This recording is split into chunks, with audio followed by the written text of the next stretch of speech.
Herkese salam, kanalımıza ve yeni videomuza hoş geldiniz. Müğənni Rəqsanə İsmailovanın oğlu Muhammed Əlinin doğum günü olub. O doğum gününü ailesiyle birlikte qeyd edib ve doğum gününden yeni video paylaşıb. Həmin anları sizlere təqdim edirik. Siz de videomuzu beğenmeyi, kanalımıza abone olup bize destek olmağı unutmayın.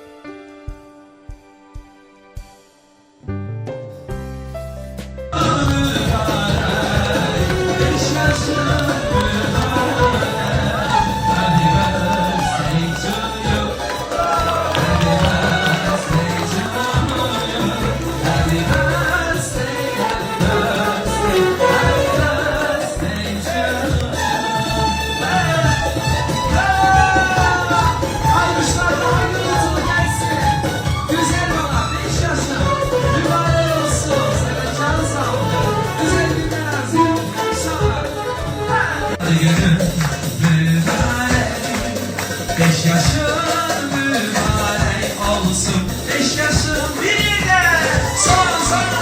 Hadi gönül mübarek. 5 yaşın mübarek. Happy birthday, happy birthday, happy birthday to you.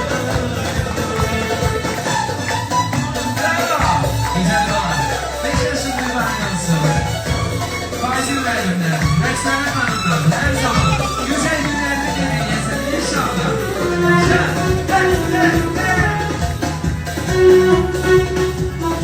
Bravo.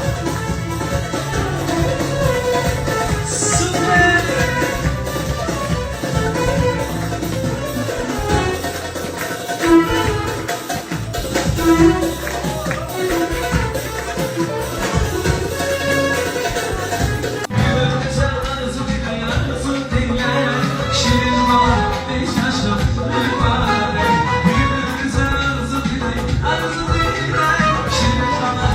Şaşma